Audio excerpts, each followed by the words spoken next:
Good morning, afternoon, or evening, everybody, and welcome to the season finale of Pangolin, the Conservation Podcast. The podcast dedicated to telling unusual, underappreciated, underexplored, but still inspiring and incredible conservation stories.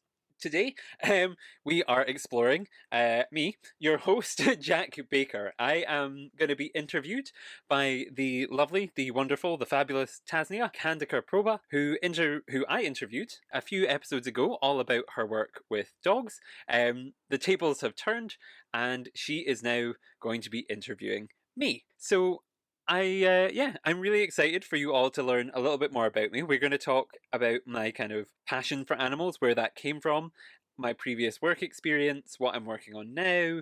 We're also going to touch on issues like that I didn't really expect us to touch on. Things like criticizing the conservation movement, reflecting on the conservation movement, supporting the voices of those that are perhaps silenced or not brought into the conversation as much as they should be.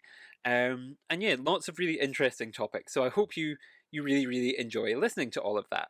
Towards the end of the episode, there is also mention of an organisation that one of our friends, Fatima, works with, Seed Madagascar, and they are a sustainable development and conservation charity. And we talk a little bit about their work. So I would really recommend at this point going and having a look on Instagram or Facebook or their website, and familiarizing yourself with their work.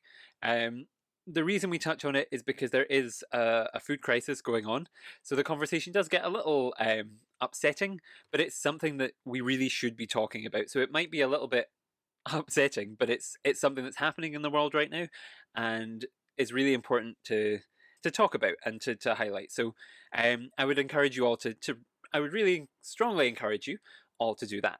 The reason I'm bringing it up now, of course, is we have about an hour of audio before we get there. It's another long one this week, where we talk about all the things I'd previously mentioned, and it is quite overall quite a laugh.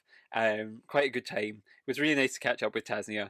I am so grateful for her time, and I really hope you enjoy listening to us chat. Now, this is already a long episode for our finale, so I will leave it there. I hope you all really enjoy, and yes, I will be back at the end to wrap up. But for now, I really hope you enjoy today's interview with me, your host, Jack Baker.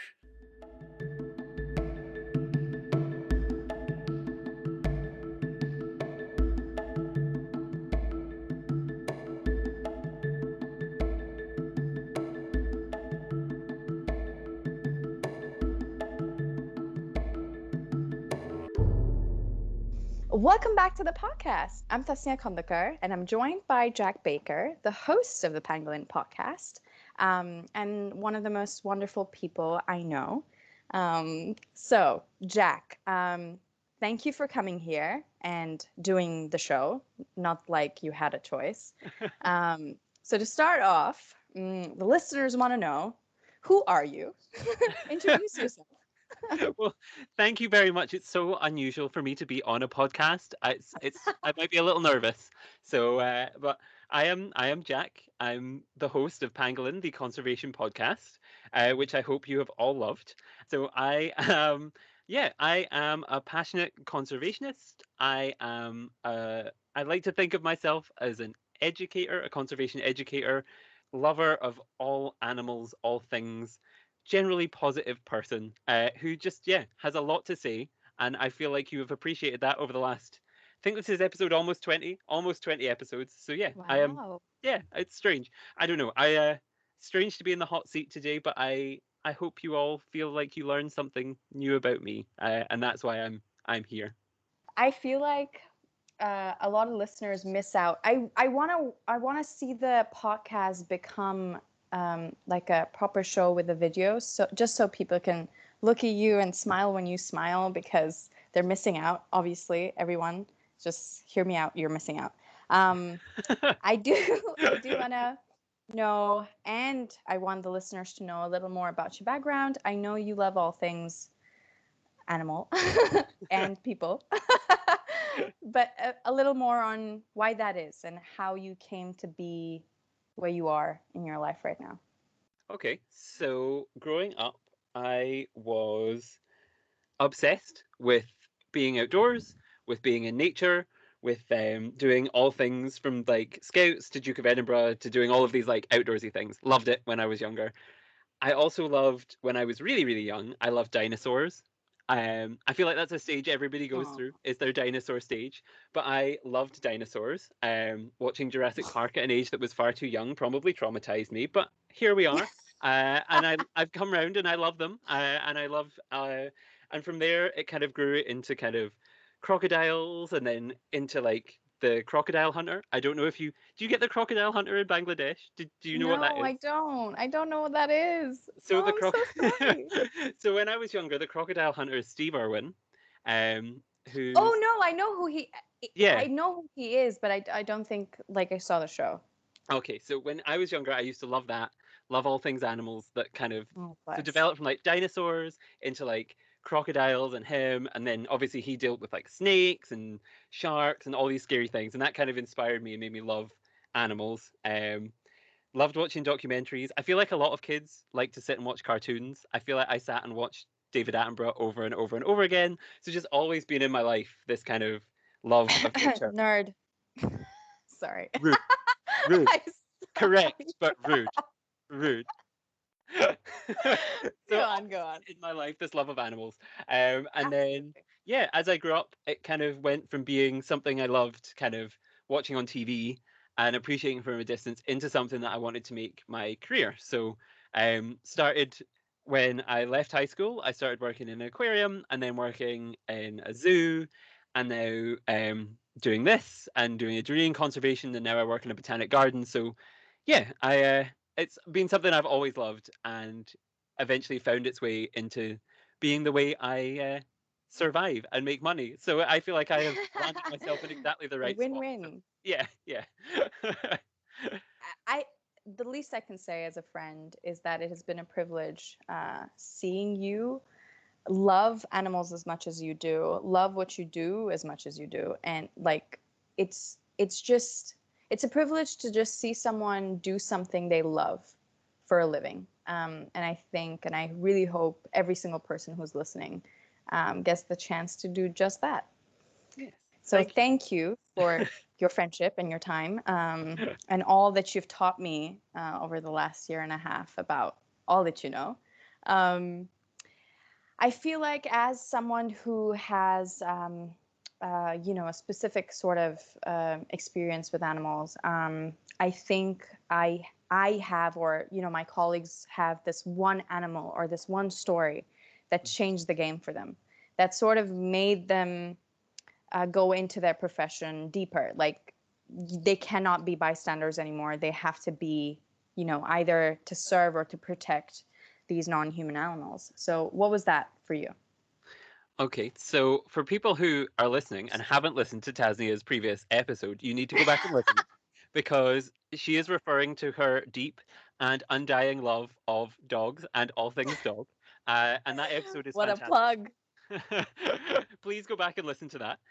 But for me, I guess it's hard to put my finger on one thing, one moment that kind of inspired me to be like, this is where I need to be. There have been multiple moments throughout my life where I have been kind of stood somewhere or watches, and it's all things that have happened out of luck or out of just kind of chance or out of a privilege that um someone has given me to be in that space and in that have that opportunity. And I don't know, throughout my life, I guess first love is always going to be my goldfish Silver, my first ever pet, my only ever pet really, when I was growing up, before I got a hamster Fudge when I was older. But younger, when I was younger, my first animal love was of course Silver the goldfish.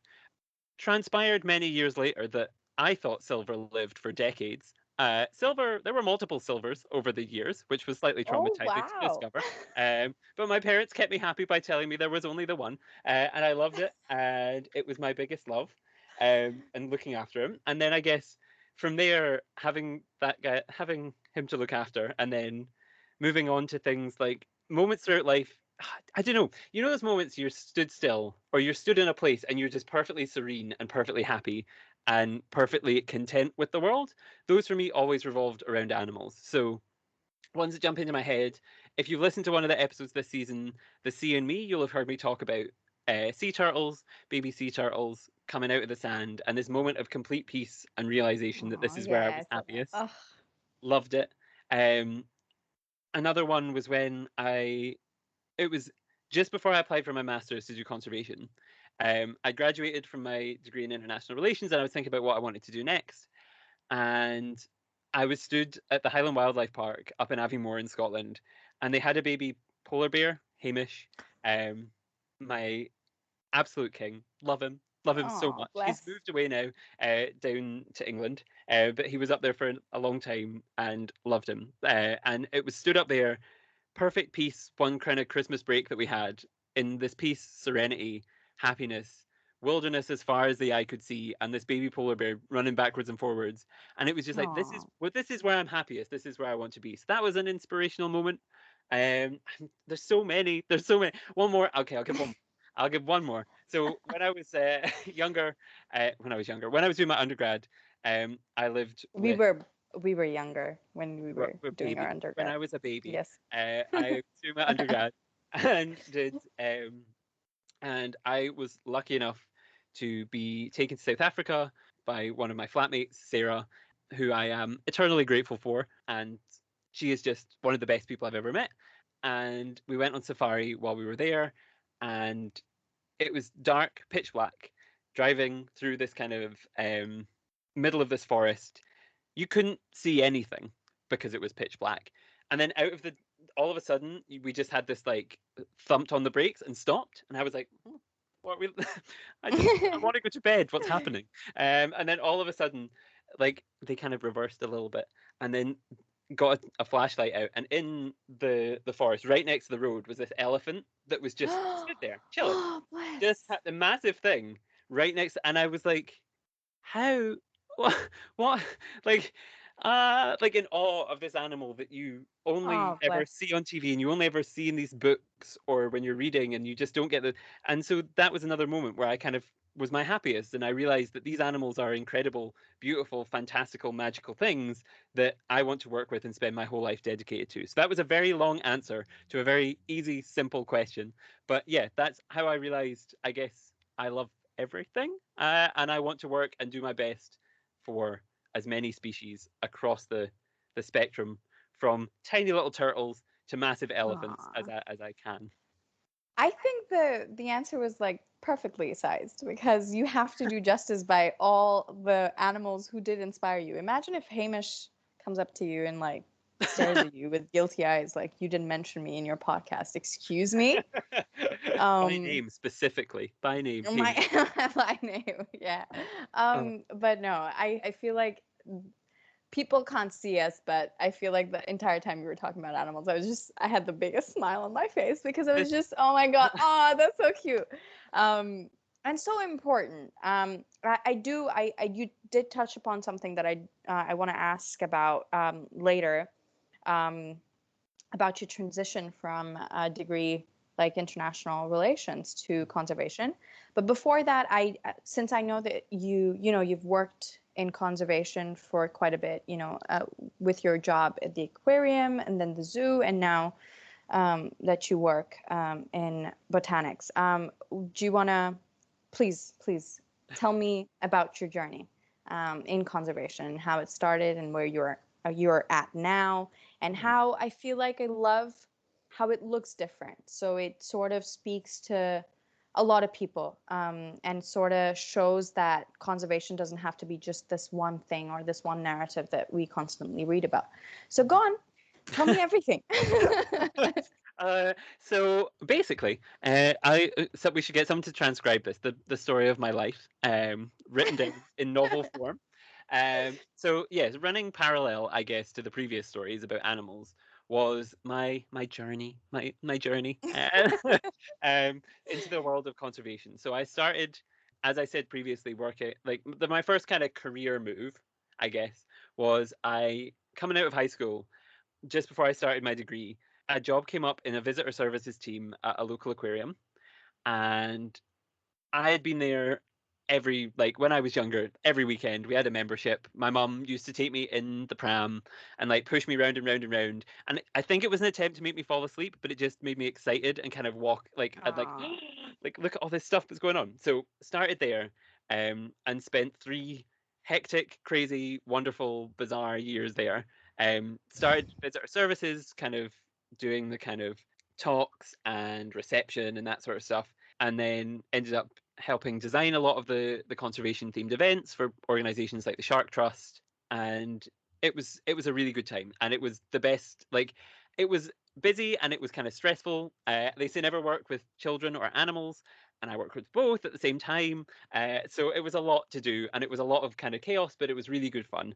And hope I touched a lot of people's hearts and minds and made them fall in love with I'm animals sure you did. in aquariums that they necessarily wouldn't. Because for me, there's stingrays, for example. If you look at a stingray is not cute. Like, if you were to kind of Right. Yeah. specify animals, you think fluffy, big eyes, whatever. Stingrays Yeah. shouldn't be cute. But No. I fell in love with stingrays in my time there. Uh, The wonderful Stella, my best friend, loved her. Would have, no offense to my colleagues, but would have saved her above any of them. She was my absolute favorite. And considered trying to get her out and keep her in my bathtub at home, but thought that would be ethical when I left. So Stella, like, the most charismatic animal I think I've ever worked with, and she was a stingray. And you wouldn't think that, but she would come up to the side every time you walk past. She'd stick her nose out because she liked to kind of get a bit of attention, get a little bit extra food, like to see what was going on, and she was just the best. And so, transferring my love of her onto the public was kind of what I was trying to do, and right. talk about all the animals there. And then, so I kind of liked the talking, and that then transitioned into working in Edinburgh Zoo for the Royal Zoological Society of Scotland, as part of their summer school program. So instead of just talking about under the sea animals, I moved into talking about all things bright and beautiful, all creatures great and small, and it was fantastic. The theme was kind of an Asian adventure, so animals from Asia. The zoo has animals from all over the world. They've now got giraffes. They've got um, all sorts of incredible things, which are now going out of my head. Uh, but giraffes and penguins, and but most of them that are sticking are Asian. So it was a really good theme. We had giant pandas, tigers, Asiatic lions, which I think another one. Everyone assumes all lions are from Africa. Not the case. Mhm.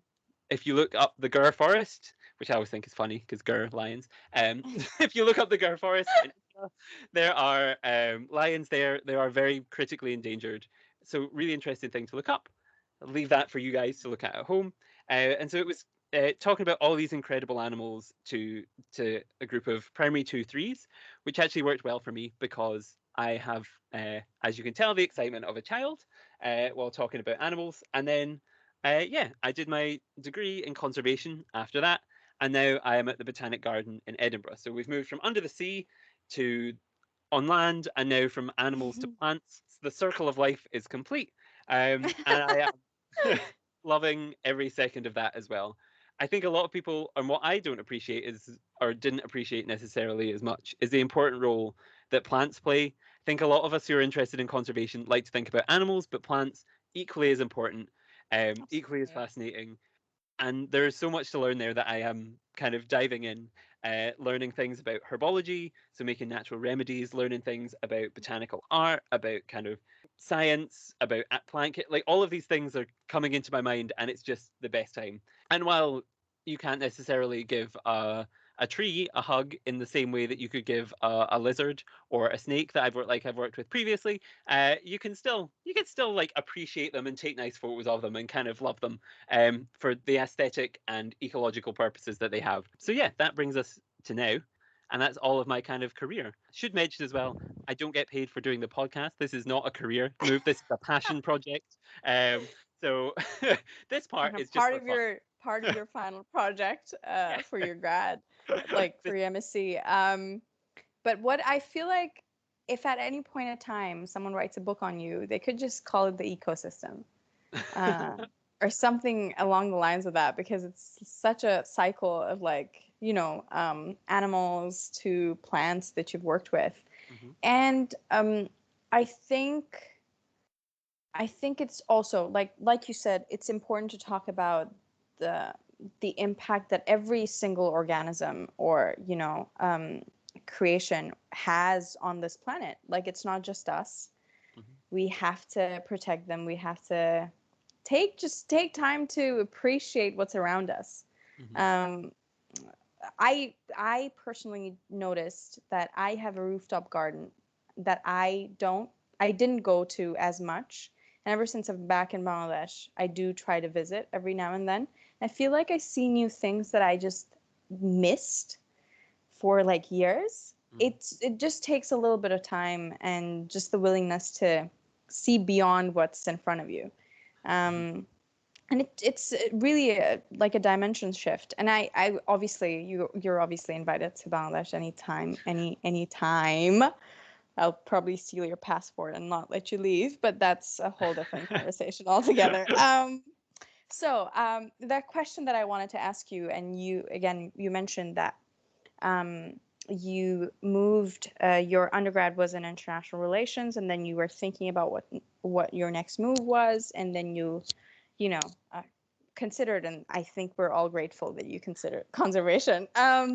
So what happened, and what sort of clicked, and I think it's also I want you to also advise students who I think sometimes naively think that because we've chosen a particular subject or it made sense to us at a particular point of our lives, doesn't mean that it has to be that way forever.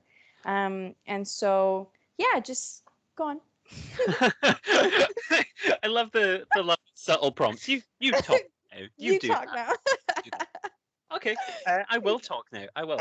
Uh, so I guess yeah. So when I left high school, it was a case of you're good at modern studies, which is our equivalent of kind of politics here in Scotland. You're good at modern studies.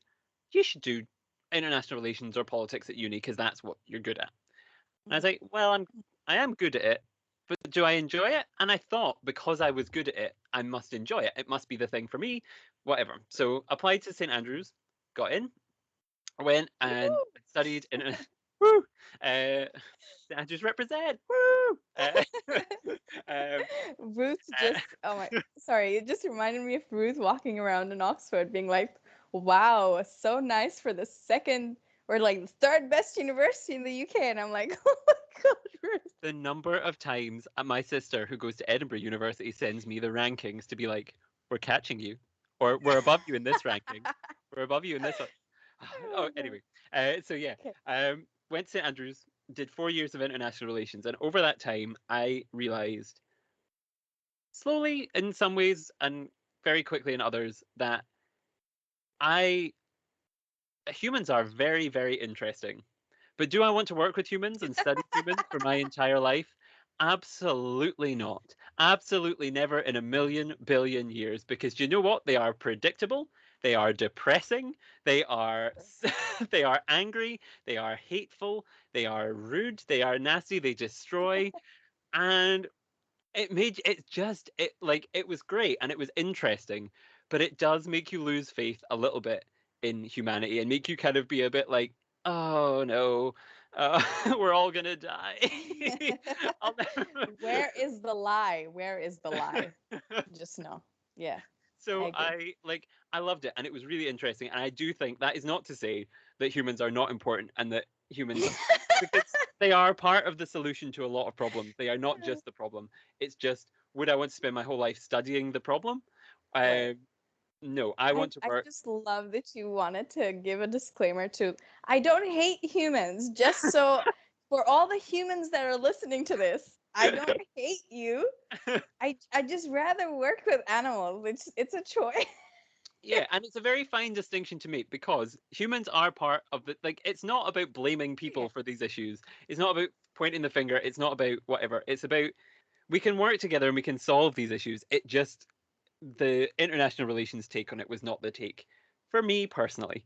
So by the end, I was finding ways to tailor my degree to be more focused on what I was interested in, which was the environment and animals and nature. And so I did a wonderful module in the politics of the environment, which was fantastic. Taught me how to write policy briefs, taught me how to do all these things that were very useful down the line when I went to do my master's. And I also tailored my dissertation in undergraduate to talk about animals. So let's see if I can. It was a mouthful. It was, can anthropocentrism assist Mm. in the creation of a global regime for animal protection. So Wow. interesting. Um, and my main conclusions for that was yes, uh, because humans a lot of the time need to be told, well, you're helping animals, but also by helping animals, this will help you. Absolutely. Yeah. It's a kind Yeah. of very basic thing. There's much more to it than that, but that's a whole podcast on its own. So that was kind of the way I tailored my dissertation. And then that was the winter. Obviously, I went and saw Hamish and realized that animals were the one. And so that's I decided then, okay, I'm going to go back to St Andrews. They give you a nice discount if you go back and do your masters there. So that's a fun fact. Does So went not back. apply to me being the international student who paid so much money for the same course. Okay, no, Uh, our courses were different, but okay, it's it's a privilege. still goodness. Yeah. But yeah, so went back and did my master's in conservation studies there, and tailored, which was good because it was interdisciplinary, interdisciplinary. And I love how I studied a degree that was interdisciplinary, and I still cannot say interdisciplinary. Uh, Same. so did that, and it was good because it was that interdisciplinary, because I could bring in my ex, expertise in Ladies and international. gentlemen, I am not the native English speaker here. It's Jack. Just so we both know. Oh, uh, my expertise in international relations, and then there was people who obviously had backgrounds in geography or statistics or biology or whatever it was, and we all came together, and it made it a much more productive environment to be in. So yeah, that was my kind of career move, and that's obviously where I met Tasnia, and so it was worth every penny of the degree, worth every single penny. That's so Uh, wonderful. yeah. I feel the same. I feel the same. Obviously, I paid more than you, so this is a bigger compliment to you than anything else. Um, but I do. I think something that you said about um, the connection that you really need to sell to certain humans, that animal ethics to them is not important on its own. So you really need to show them how we're all interconnected. And I feel like working in in the developing side of the world, I think sometimes we wrongfully assume that everything's going great on the other side. And I'm sure I think we both have like things to learn from each other, but this aspect of showing that interconnectedness of you do this to animals, it will come back and bite you. Not now, maybe in a couple of years. And I think I really hope the pandemic, as devastating it has been, teaches people lessons on how to not, overstep your boundaries. And there are boundaries, even though you think, humans are indestructible. We aren't. Um, and so that was a great point. And to the students listening, if you're, Oh, doing something, yeah, I forgot that bit. I forgot that bit to give the advice bit. But no, do what makes you happy. Do what makes you yeah, happy. yeah, it's Because never too late. yeah, I haven't worked a day, and my mum always used to say I was crazy because I would come home at the weekend and I'd work both days of the weekend in an aquarium, and I'd be off on my feet all day every day, and then at uni 5 days a week, and then back on like at the aquarium, and I was like, that's the fun bit for me, is working, Oh, because yeah, I enjoy it, and you won't work a day. And people say that, but you actually won't. You'll enjoy every second of it. I know people who are miserable because they work for organizations that do not fully represent their views, yeah, or don't represent what they stand for. And yeah, you'll earn I know for a fact they earn more than me working for the civil service, or earn more from me um, working for a bank or whatever they do. yeah, But I'd rather be happy and do something good than earn a little bit extra money and be absolutely miserable all the time. So yeah, yeah. do I what can makes you see that. happy. Do what makes I you can happy. see that. What would your Absolutely. advice And like, I feel like for someone who studied economics and marketing, the fact that you laughed, I studied economics and marketing, and I thought, again, I think I was young and I thought I need to do the thing where I get the most money and stuff, working for corporations. And I didn't, my ethics was a little convoluted at that point of time, I think. But then going into work, like, stumbling upon an organization that made sense to me, and that time really changed who I am. And then, I started, like, my master's was in international development, and sort of made me realize the potential of using my skills for the greater good. Um, and now, obviously, I think it's a constant struggle. I also don't want people to think that, okay, if you found your thing, it doesn't mean that it's going to be super, super easy all the time. You are going to wake up some days and be like, maybe if I just stuck to a normal job, whatever normal means, it would have been easier for me. Um, Especially, like, I feel like I go through that time and time again. Uh, and something or some animal in particular just brings me back to, Mhm. this is why I do this. And it's important for me. I think just have faith. Do your research, of course, like, do your research before switching. And once you've made the switch, just don't think it's like the end of everything, Mhm. or it has to be finalized or anything. Life is ridiculous. Like, it will take you places you never thought you would. Like, I'm talking to Jack right now. I didn't know he existed 2 years ago. And now he's one of the most important people in my life. Like, it's weird. He made a face. You guys didn't see it. Um, but it's really, and here we are in different continents, for crying out loud. Just take whatever step you think is right and do it. And adding to that, I think the best piece of advice I ever got, Monique McKenzie, my dissertation supervisor, gave me the best piece of advice. So shout out to her, which was, don't lose the childlike joy that you have about animals. And I don't know, and obviously Yeah. I wrote my dissertation in a pandemic. She never met me really in person. We only ever met over Right. Zoom, but clearly she got a read on me very, very quickly.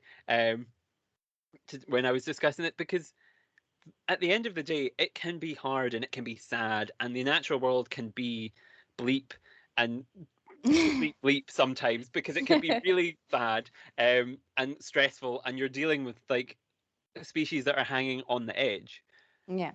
But at the end of the day, you're doing something fantastic and important and powerful and wonderful, and the world is fantastic, and you shouldn't forget that the world is fantastic just because it's hard sometimes. And I'd much rather it was wake up in the morning and kind of on something you said, which was like building on something you said, which was like, I'd rather wake up in the morning and be stressed about something that I know is genuinely really important, and Mhm. then wake up in the morning stressed about doing some accounts or doing some like, do you know what I mean? Shame Like, the people who are accountants listening to this.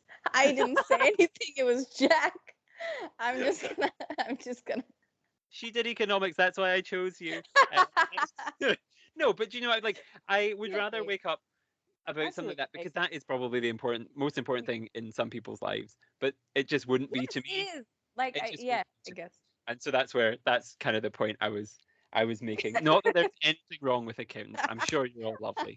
I feel like And I'm we have sorry if I hate have you. offended you. This is going to come back in 10 years' time. If I'm ever on a like documentary or something, I'll be Yeah. exposed. I'll be exposed for hating accountants. I'll be cancelled. Oh Oh no. my god. I can, oh my god, imagine if that happens on Twitter. I'm gonna be like, Jack, it was nice knowing you.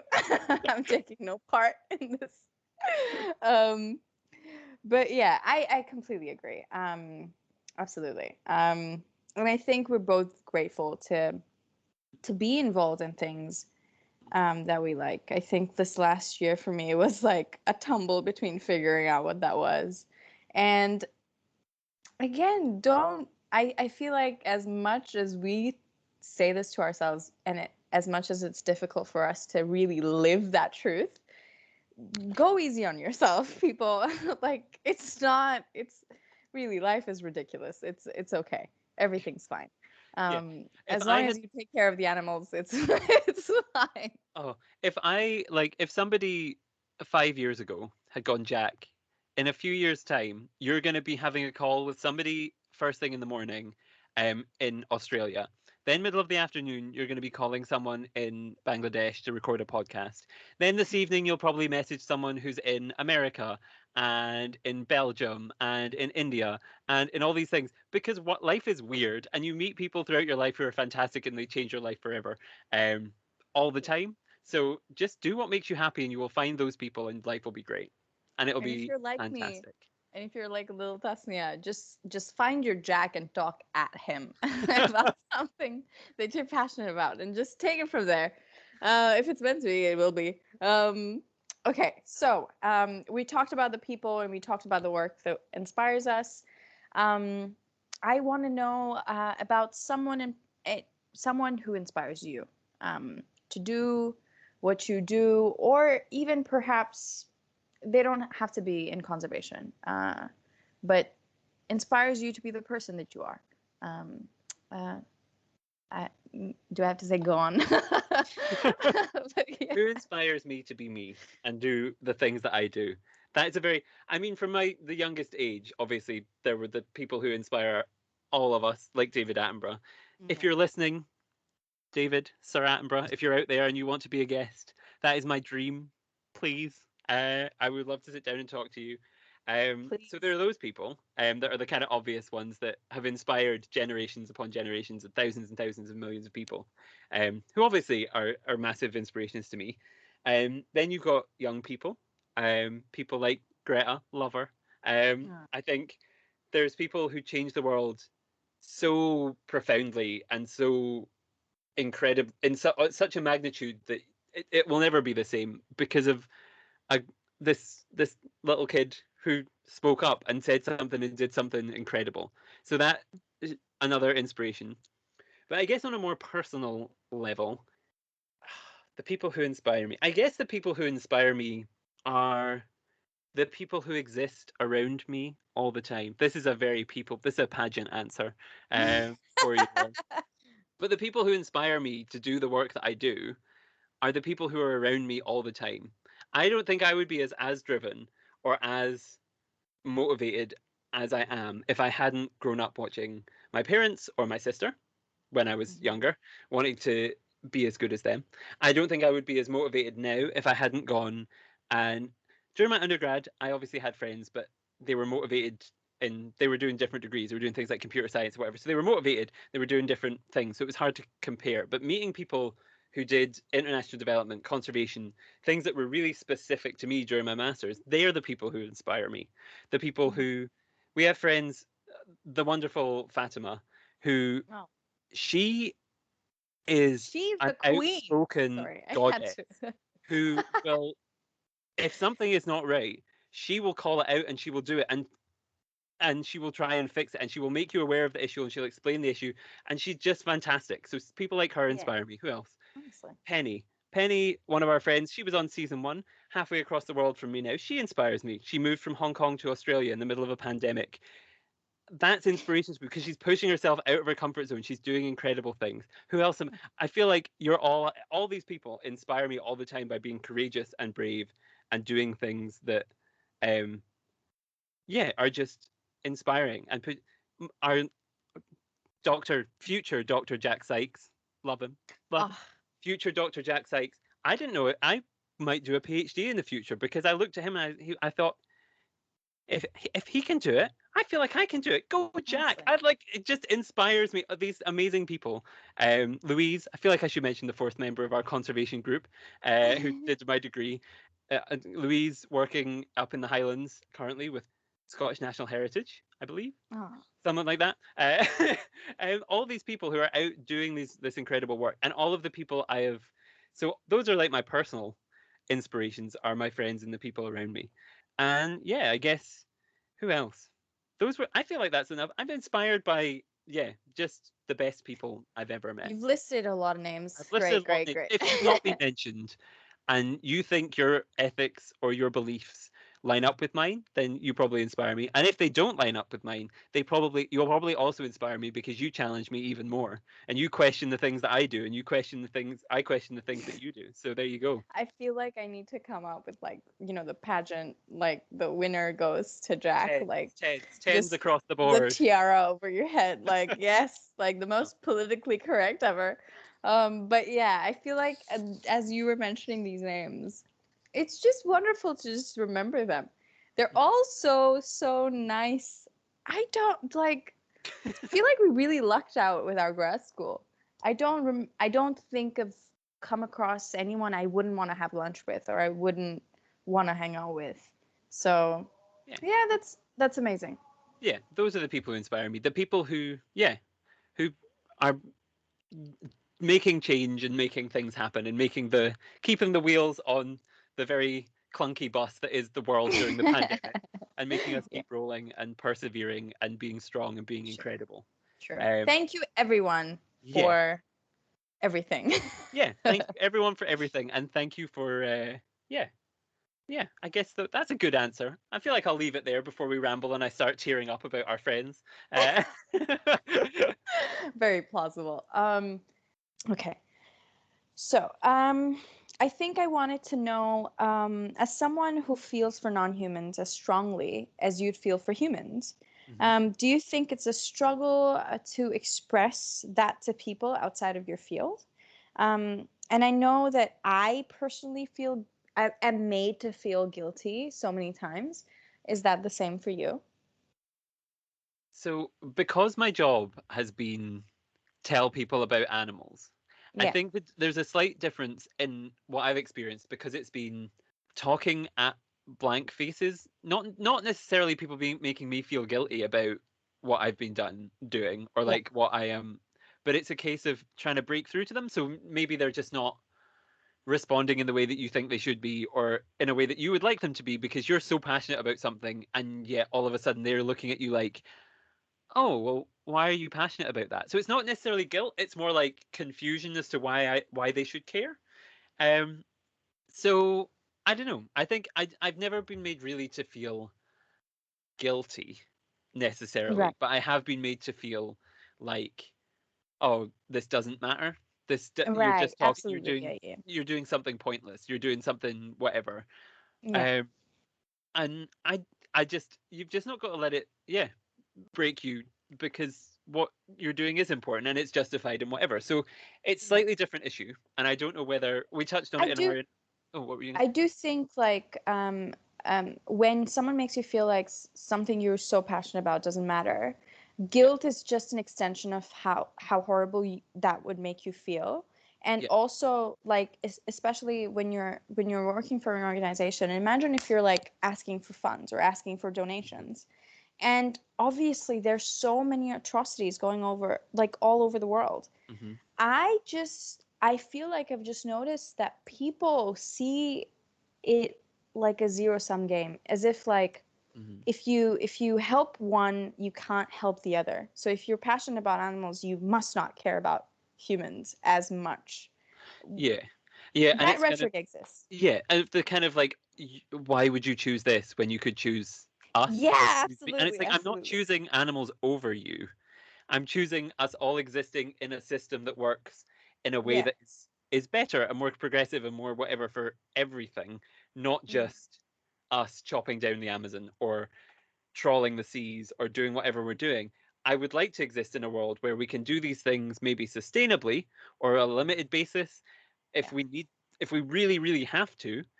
It doesn't have to be all or nothing. It's not black or white, yes or no, this or that. There are a middle ground where these things have to kind of function and come in. Yeah. And I think that's what annoys me a lot of the time about things is it's like for example, season one, we talked about the pangolin. And then people would have the view, well, the groups in Africa that eat the pangolin, they're evil, they're wrong, they're this, they're that. And it's like, well, it's more subtle than that. There's more nuance to it than that, guys. What really we should be focusing on, while you can pick on someone your own size, basically, these people are like maybe taking one or two pangolin from the wild, whatever for cultural practices. that's not great for them, but it's cultural practices, and if you're the weight of this massive NGO coming down upon them, that Mhm. necessarily maybe isn't the correct response. Maybe the Yeah. correct response as an NGO is to look at your own government, or look at a government a similar size or a similar that's causing like huge, massive issues. Things like Yeah, the absolutely. mass exportation of animals from Africa for them to be butchered, or the mass like kind of slaughtering of whales, or the mass slaughtering of kind of nature. Look beyond the black or white, people have to be evil or good, people have to be this or Yeah. that. It's much more complicated than that. And I Yeah. think as conservationists, you're sometimes put on the fence where you're like, well, don't make me choose, because I'm Yeah. not going to choose. I'm not going to make choose you. Basically, I'm not going to choose. If you Yeah. make me choose, I'm going to go the side of the animals, and I'm going to go Yeah. the Yeah. side Yeah. of the smaller groups that Yeah. are suffering. Um, Yeah. I'm not going to go with the massive conglomerates, and I'm not going to go with the massive kind of um, regimes of kind of, we have to view the world in this way, in this kind of, so I don't like it. Yeah. And so yeah, that would be kind of, maybe I have been never made to be feel guilty, but I've been made to feel awkward or like I'm wrong. Yeah. And obviously I am, for those of you, this might be a shock. I am a white male.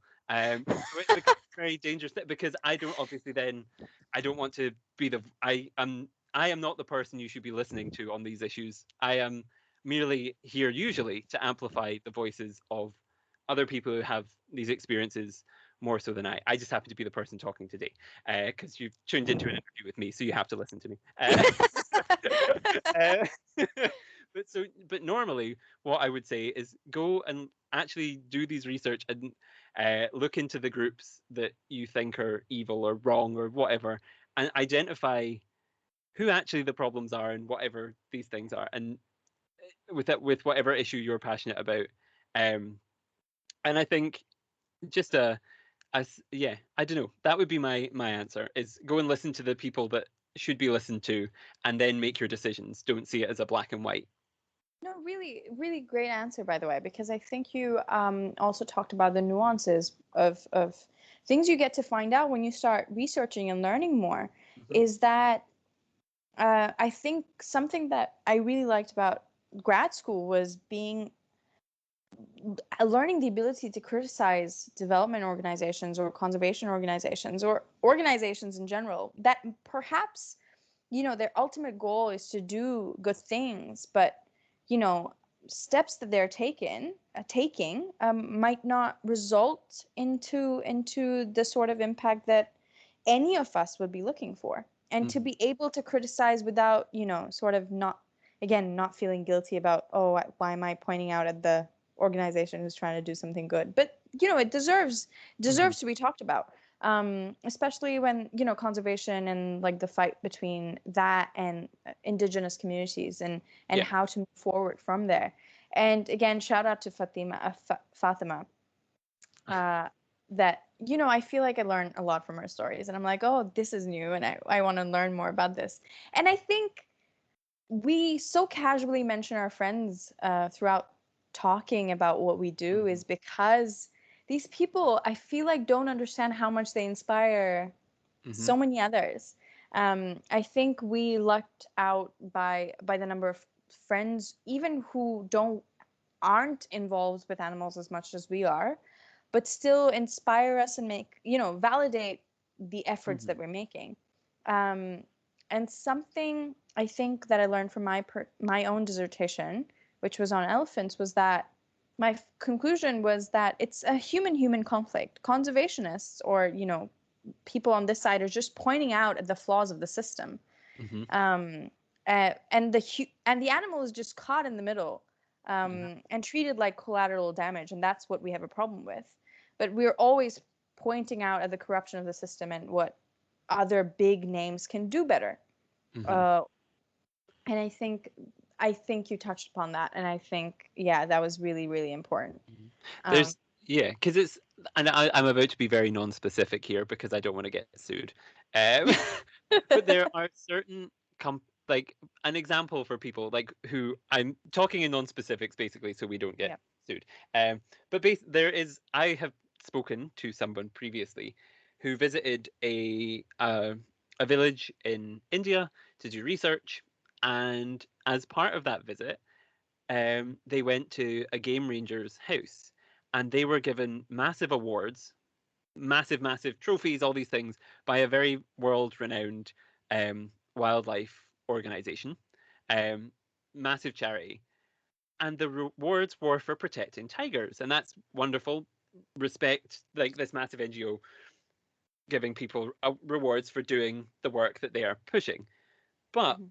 what the organization was actually funding and rewarding these people for what their work was, they were going out and they were shooting at people who were starving, or people who were suffering, or people who were coming into the park to try and, yes, they are hunting a tiger. Yes, that is something I could never ever do or accept, Mm. or but is the solution Yeah. shooting those people? I don't Yeah. think so, especially when those people are suffering and doing it out of need. So there are these things where we have to question the black and white, and you have to question the organizations that you admire or inspire you.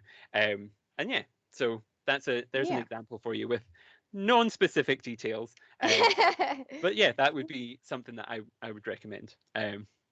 This is not I where I think thought the conversation would go today, but I'm really so enjoying serious our all of a chat sudden. actually. Yeah, but it makes me think that I feel like regardless of where we are in the world, I think the fight is always with the people who take advantage, with like big names, and people with privilege, and people with privilege deciding what the compensation rates should be for someone who perhaps lost a limb to a wildlife conflict. Yeah. Um, like you don't understand that situation, and you don't understand the situation of the wildlife wanting to, why are they coming into human residential areas, because that wasn't a residential area a couple of years back. you Yeah. you you know demolished or invaded a migration route and Mhm. decided it's not going to do anything, and it did. But you put in money, you designed the whole thing, and the people suffering are the people with a, a lack of resources to take care of themselves. And sometimes these are people who actually care for these animals and don't want there to be conflict in the first place.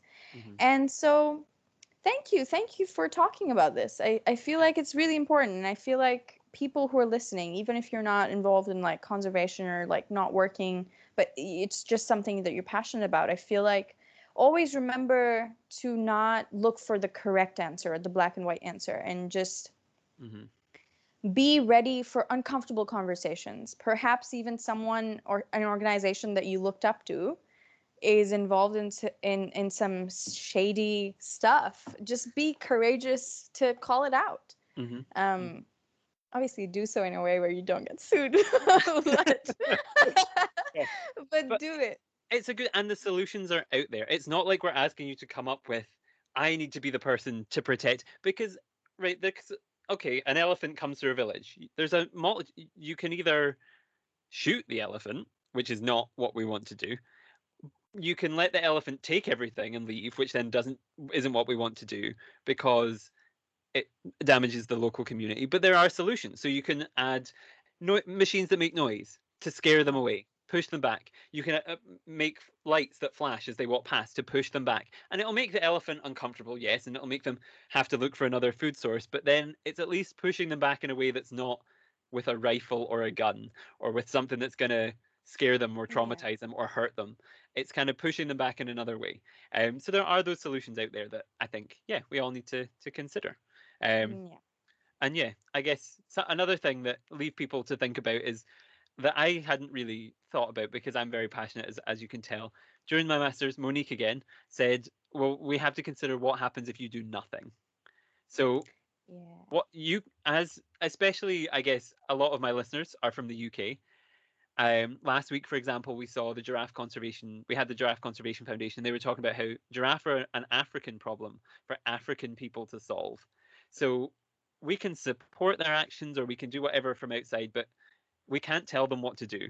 Um, yeah, we have to let people do. We can give them information, we can give them resources, we can give them whatever. But at the yeah, end of the day, sometimes you've just got to do nothing, and it's a yeah, hard thing to accept when you're passionate about these things. But sometimes it can yeah, be best to step back and go, okay, I've done what I can. now it's in their hands, and yeah. Absolutely. I feel like obviously this is like a layered conversation. So where the first thing that I think, if we have love for animals, we tend to look for people with the same sort of passion. Yes. But then we also, at one point afterwards, we have to understand what that passion means, Mhm. and what it leads to. And what animal welfare means is not something that makes you feel good or makes you feel safe. It's for the animals. Sometimes it's uncomfortable and Mhm. sometimes it's hard to gulp down, but that's what you need to do. For example, here, when people have shelters, dog shelters here, with very minimal, animal welfare standards, um, and it's also sort of stepping back and asking, what life are you setting up for this animal that you think that you've rescued, Mhm. and what sort of life are you capable to give this animal? And like, very difficult questions to ask, but very important, because you have to separate yourself from the, I have something to gain from this, but is the animal gaining from this Mhm. effort that you're making? Yeah. Personal happiness should always be a byproduct of whatever you're doing. It should not be the Absolutely. main goal. Wow, Um, I love that you summed what I said up in like one sentence. we've known each other for long enough now. Where I'm like, I know where this is going. I know where this. We finish each Yeah. other's sandwiches. But yeah, I agree. Okay. So, I think, wow, I've gotten through most that I wanted to ask you. Um, I think something that I really wanted to know, and this is like a very important question. Okay. Um, so, uh, when watching Lion King, how many times have you cried? This is a real lane shift from the previous conversation, and I love it. Love it. Uh, um, so I would say every time. See, Papa, just wake up. Come on, Oh, wake up. We gotta go. And I'm like, no, no, Simba. So every time. And then, oh, the bit where he appears in the clouds. Remember who you are. Sorry, these are really bad impressions. James Earl Jones. No one will ever be able to do a yeah. James. Well, maybe people will. I will not be able to do a good. But the whole thing, great. Seen it 3 times on stage. Cried every time. Um, there was once the one time I didn't cry. Well, I remember this so distinctly. We were in music class in high school, and we were watching The Lion King, famous musical, makes sense. And one of the girls next to me, Erin, one of my close friends, I thought close friends, turned was bawling her eyes out. I was fine. She turned to me and went, "Jack, are you crying?" And then everybody in the class looked at me and was like, "Oh, is Jack crying? Is Jack?" To distract from the fact she was streaming with tears, and this isn't fair. And then the pressure of everyone looking at me made me like tear up because this is too much. I can't deal Oh with. my God. So yes, a lot. A What lot. a queen move. I need to, copy that. Yeah. By Anytime I feel like I'm crying or about to cry during a movie, I'm just gonna point to the next guy and be like, "Why are you crying?" see, yeah, destroy other people's self confidence. Do that. That's much better. Ah, Um, okay. Another question, again, very important. If someone says that they hate dogs, yeah, thank you. The gasp is exactly everyone's reaction. Um, would that be a deal breaker for you in terms of like, would you ever, like, if they were into you, would you date them? I think it goes beyond dogs because if somebody, you don't have to love animals as much as I do because I understand that will be a stretch. But Yeah, you've got to respect what I do, and you've got to yeah. respect the animals to a certain extent. You don't have to love them. You don't have to have them crawl all over you, but you have to accept that they will be there, in large quantities. And yeah, so there. So yeah. If there's anyone out there listening, Large quantity. Yeah. um, Anyone who wants to know, this is the answer. there's the answer. It's animals or bust. I'm afraid. Sorry. Good answer. Good answer. Okay. So, before we What about end, you? What It's about you? beautiful. Oh That's wow. I think it thank you for asking. you see um how negative. I mean, it's an obvious answer, but I need to know how yeah, negative the reaction would be. I think I'd question so much about this person. Um I'd be like, has everything you have like everything you've told me is a lie, isn't it? Because what is what? Um but yeah, I don't think I can move past that. Because I feel like even if like imagine he's the cutest guy on the face of the earth, Me. and you, yeah. Um, imagine if that is the case. And he says that he doesn't like dogs. I feel like the cuteness will someday, one day, you know, unwrap itself and like dwindle. But my love for dogs wouldn't. And I think I would, I just, I just have to text you someday and be like, the cute guy left me because I talk too much about dogs. Beauty fades, dogs are forever. There's a Yes, thank you. Thank you. Every time I get heartbroken, that's what I tell myself. So that's great. I think, I think this has been such a fun conversation to have. I think I'm having so much fun. Just, I feel like obviously I've known you for such a long time. I say this as if I've been your neighbor for half my life, but it feels like it. Like, we know each other. Um, but to know more about the things that you love and to see you so happy talking about things that you're passionate about, it's such a good feeling. I feel like, you know what, if you're listening, do this, interview someone that you love about something that they love. It's good exercise and it makes you feel better, something that you should do during this pandemic. But before this ends, I wanted to ask you a couple of questions that, audience questions that people from the world of Instagram have asked. The first question is, what is your favorite pangolin? my favorite pangolin. I Yes. mean, I think my favorite pangolin has got to be Temminck's ground pangolin because they are the ones that I studied mainly for my dissertation. They are big boys. They're pretty hefty. Um, they are yeah. They're just. I think it's hope. Don't make me pick favorites. It's like having children. I couldn't, but I would say if I had to pick like a species, they would be the ones. They would be the ones for me.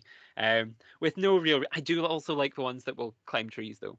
So that's a fairly big. I think the answer is Jack can't choose favorites, and Can't choose and favorites. it's just he's really trying, but he really can't. So that's That's that. that. Mhm. Um, and the next question is, what is the coolest St. Andrews based animal or a nature aspect that you know of? Okay, so obviously 5 years of my life was spent in St Andrews, so that will be why Woohoo! this is asked. Um, by our good friend, the lovely Jo, I believe it was. Just to give her a little shout out because I did pre-screen these questions to make sure I wasn't going to be asked anything Oh, Joe asked horrifyingly. the best questions. She did. Yeah. So and I would say, I mean, I do. I'm a fan of everything. I believe. So indecisive about animals. I can't do this. I mean, my favorite place is always to just stand on one of the beaches and look out into the ocean because I feel like that's where I obviously working in with sea-based animals, sharks, stingrays, seals, all that sort of that's where I fell in love with animals, and I think I've always had this connection with the ocean. So I would always say that just standing on the beach there looking out is where I'm most at peace and most happy and most kind of content. Um, and looking in rock pools and seeing the crabs and seeing these little things that necessarily you walk past and you wouldn't necessarily see them, but if you stop and take the time to appreciate them, they are fantastic and they are beautiful and amazing. Um, so yeah, the little things like that. I guess I also enjoy. I don't know. You see a heck of a lot of birds. I almost said a bad word. A heck of a lot of different birds because we are by the coast. Things like gannets. What else? Gannets, and my mind is going blank. Gannets and yeah, all sorts of like oyster catchers. That's what I was trying to think of. Oyster catchers and lots of different species of duck and gull, Mm. and love them all. They're fantastic, and incredible. And yeah, so anything sea, like St Andrews is by the sea, it's gonna be a This sea just creature. Yeah. also reminded me of the time that a seagull stole Leonie's sandwich. Do you? Were we? It was during the pandemic. I moved. I'd been away from my flat. I moved home for Yeah, a few months during like the very yeah, start of it, and then I went back, yeah, and I pulled up outside my flat, and a seagull landed on the top of the little shed that was at the end of my yeah, driveway, and it yeah, looked down at me, and I was like looking up at it, and it was looking down at me, and I went to open the door, and it just like, you know, the way they just kind of scream at you, yeah, just kind of yeah. scream. So I shut the door again. I was like, okay, what do I do? So I climbed. I climbed into the passenger seat because it was closer to the front door of my flat, and then opened it, ran as fast as I could, left all my stuff in the car, opened the door, let myself in, slammed the door behind me. And it was only later I realized it was because they were nesting on like all of the flat roofs, like the roof Right. flats round about me. And one of the babies, I think, had fallen off a roof and was like Oh, living in bless. the bush right next to my front door. And so by the end, I think I used to go out for runs and stuff in the morning. I think the mum just accepted me as like one of them Yeah, by the end. yeah. So they can be nice sometimes, even if Jack they're the Seagull. But I men. feel like this is also something, a learning moment for listeners who, like, not all, like, just because you work with animals doesn't mean that you're any less scared of them.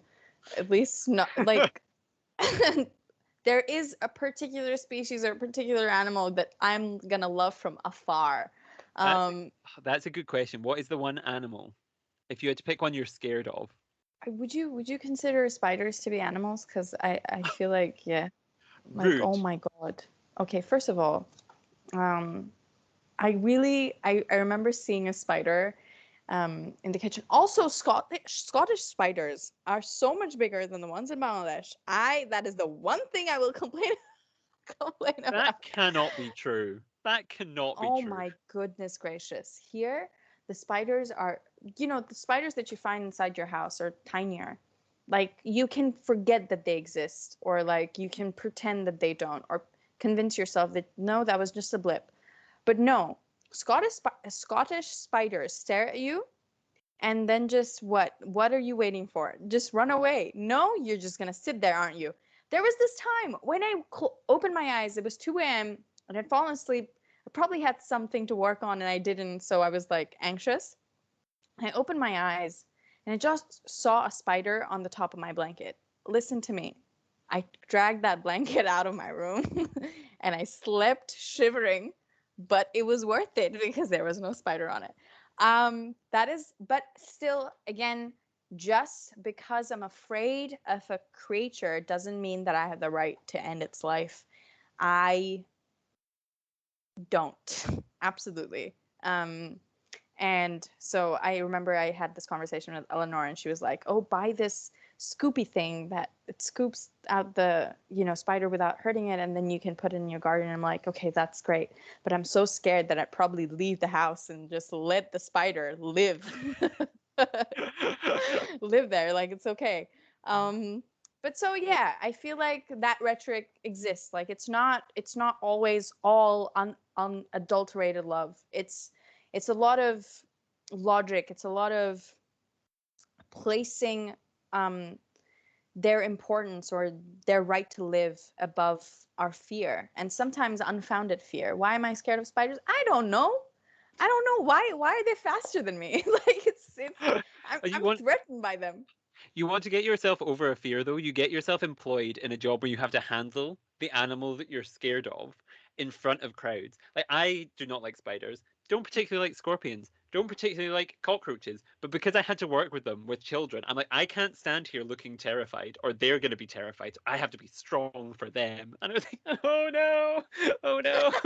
Internally I just like can no no no just no no no no no no no. imagine like a place hiring me where I have to handle spiders, and I tell them, or I, you know, write in my CV, I'm really great with spiders, and they hand me one, and I feel like petrify kids for years because I would scream and run out of there and be like, hold this, I'm gone.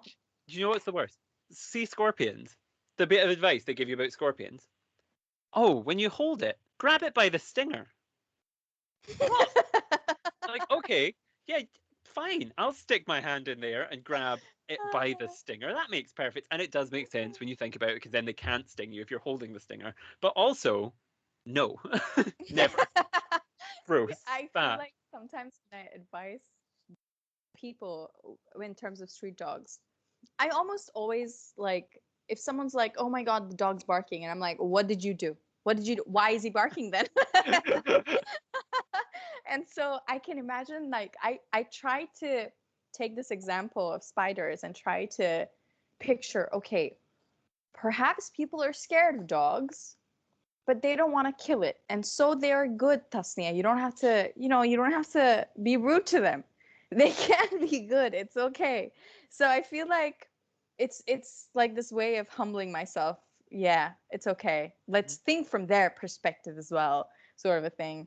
But I'm trying to improve. I feel like my relationship with them have improved over the years.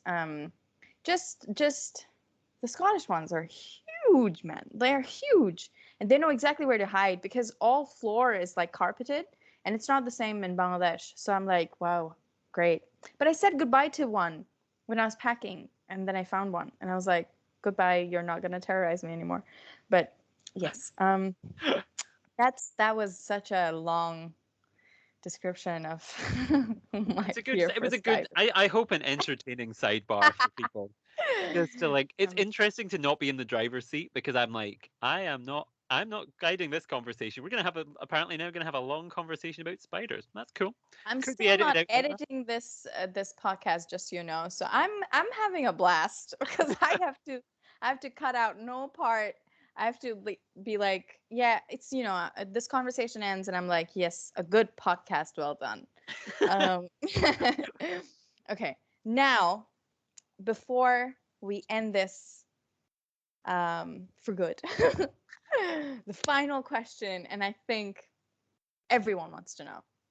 Oh, Who is your favorite person from grad school? who is my favorite person from grad school? Human, Oh, human. I mean, Go on. there's too many. Should I see if I can name them all? That would be the real shady moment. If I could. Sorry.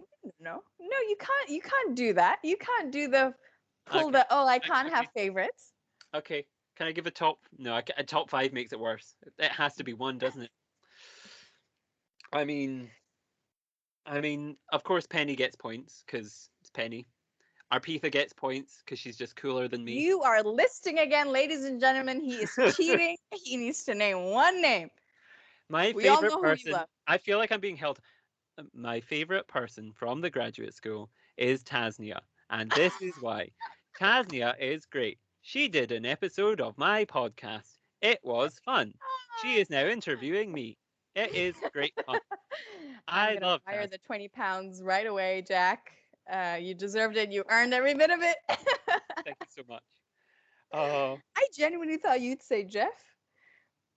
just to Jeff is just just to name a member of staff, just to twist the knife to all my friends. Be like, okay. Um, ladies and gentlemen, I lied. That wasn't the end of the podcast. I have one last question. okay. Um, and the question is, what's the one goal you want to see conservation efforts reach this year? Any projects close to your heart that you want to talk about? So I think my answer would be, so two part. That's a big two part. So the first part, the conservation goal I'd like to see achieved this year, I think would be less infighting. I think there's been a lot recently of conservation organisations shouting at each other in a way that's non-constructive. Yeah. So, not to name any again, because don't want to get sued.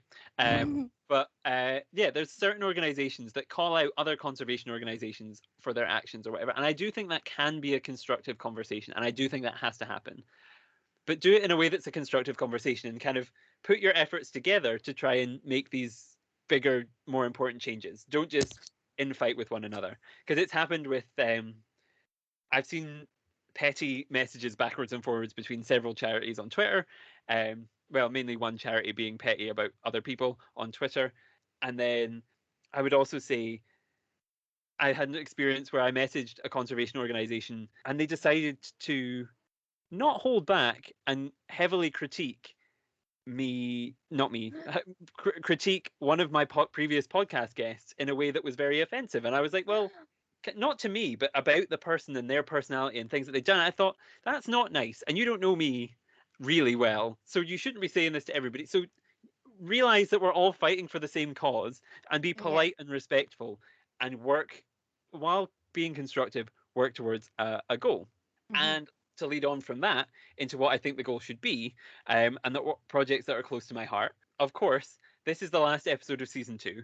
So I would be remiss not to say, and I'll probably repeat this again in a second because I'll record a little outro for this episode, but it would be remiss not to mention Giraffe Conservation Foundation, the Giant Armadillo Project, Fife Zoo, the Royal Zoological Society of Scotland, Tasnia, uh, everybody else who's appeared on the show, Cabernet Horizons, at the Highland Wildlife Park, of course, they helped and were there. The Wilder Blean Project, which talked about bison, all of these different people. And of course, we had the marine. There's a whole section. My whole World Oceans Day celebration almost got left out because my brain is not functioning, apparently. The Marine Conservation Society, Catherine Gemmell, she was fantastic. And Tilen of Mariganus, who talked about the dolphins. Yeah, so everybody, thank you so much for your time. Those are the projects that I would encourage everybody do more research into, and I'll put the links to every episode down in the episode description for this one. Um, Hmm. a bonus one that I would also like to mention, and we briefly touched on, was our friend Fatima is working with Seed Madagascar, which is a sustainable development organization and conservation charity that works in, funnily enough, Madagascar. And there is a huge food crisis going on there now, and I only became aware of it in the last couple of days. It's not been covered by major news networks. It's not been, but it's something that I feel more people should know about and more people should be talking about Absolutely. and educating themselves on. And I know it's kind of a depressing note to end the podcast on, but it is very important to me. So I just want to read out a couple of the statements, just so you realize the gravity of the situation Hmm. that we're given by people who are working with the charity in Madagascar. And I don't know if there was one that stood out to you, Tasnia. Maybe you'd like to read any that stood out to you, but the one that really hit home with me was, yeah, it was, I see parents going without food so that their children can eat once a day, and still the children are starving. And it's that the world shouldn't be that way. And this organization does a lot of conservation work and sustainable development work. And so it's really got a lot to tackle. So I would really encourage you to go and do your research, seed Madagascar, find out about them. So that's kind of a project that I've been feeling passionate about recently. I don't know, Tasnia, was there anything? I know you also saw that message. Was there anything that stood out to you from it that you wanted to highlight to the listeners? Um, I think when I first read the post and I went through all of the different sort of statements, I think for listeners they can find it on their Instagram page of Seed Madagascar. It was just shocking, but also I don't. Um, I felt sort of angry at the fact that I was shocked, as if it was because we haven't talked about this. We this isn't like we got the hint of like what is actually happening out there because a friend of ours works for this organization, but it should be more accessible, this information, and should be more profusely talked about. I think this one post that Fatima shared about, in many places ash mixed with tamarind is all people have. um, and it's just the realization that just, oh my god, like this is what all that you have, and this is what you have to eat. um Made me obviously think about the privilege that we all have in our lives, and for those who are listening, if you want to donate, if you want to share this message, if you just want to tell someone that you know about what's happening, please do. And I think the same. While you did say like it sounds very sad and depressing, but at the same time, I do want people to have faith in this fight. regardless of how tiny we are, how, outnumbered we may think we are. It just starts from here. Spread the word and do as much as you can. And there are other people doing the same thing, and we're right there with you. Yes. And yes, I think it also important to highlight that we may have made some flippant comments earlier about how people are this or people are that, but people, when they are suffering, don't deserve that. Um, Absolutely, absolutely. Need the kind of support and help. Um, Especially when the organization that's doing this does very good work. If you're passionate about conservation, they do fantastic conservation and sustainable development work. It's all the world works together in mysterious ways, and yeah, so something that I wanted to highlight. And thank you very much for speaking on that as well, Tasnia. Um, but yeah, so those are the organisations that I wanted to thank and highlight now. But yeah, so I don't know. I'm trying to wrap up now, but this is not my job anymore. It is your job. Is there Right. Oh my anything goodness. else? I could just continue on talking to you forever, Jack. So on this sad but yet, hopeful note that perhaps we will leave this earth better than the one we found. I would like to end today's podcast, and I think I am speaking for everyone who's listening. It has been a pleasure talking to you, Jack, and hearing you, talk about your journey and something that you love, and continue to share that love with everyone. And I think it's just been wonderful. So thank you for your time, and thank you for bearing with me as you do. Thank you very much. And that's the reason I started the podcast, was to put out this message of kind of hope and wonder and highlight these stories that I feel like don't get enough attention. And I hope everybody else has appreciated it as much as I have gotten to listen to everybody. So I've really loved my time doing it. Thank you, Tasnia, of course, for joining me today and asking the hard questions. And yeah, so thank you very much. Do I say thank you again? um,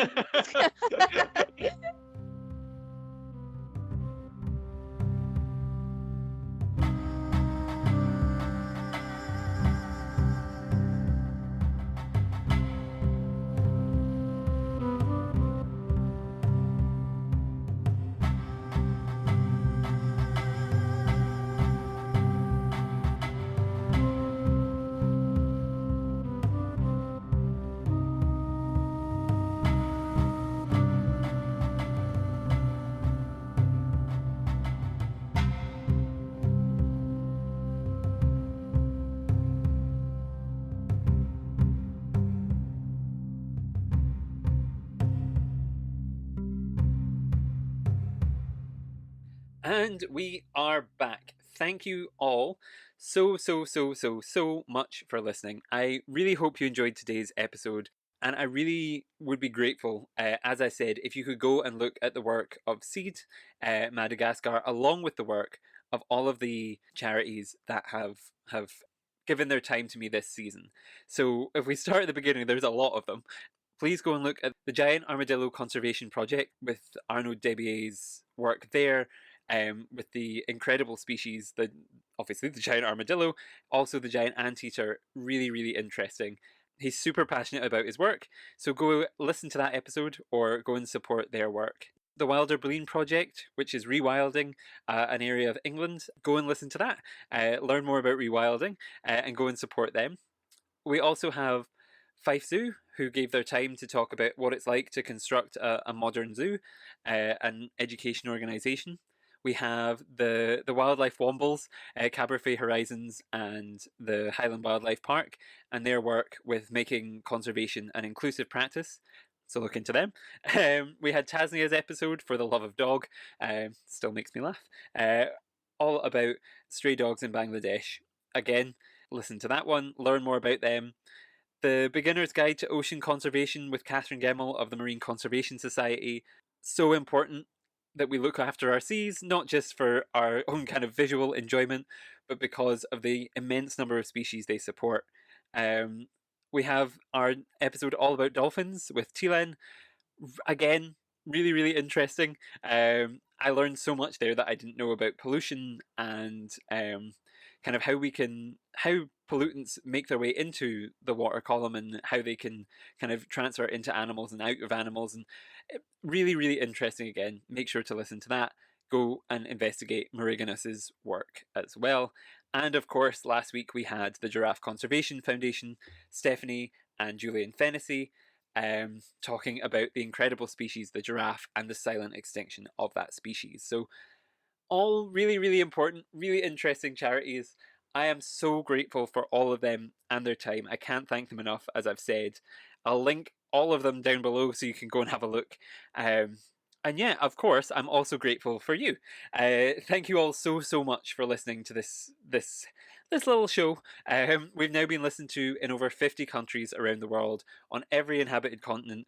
More people than I could ever have imagined have reached out to me, have liked tweets, liked pictures, sent me messages, asked me questions.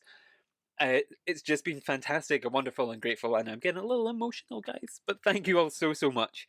I will, of course, be back for a season 3. I think that's fairly obvious by how excited I am.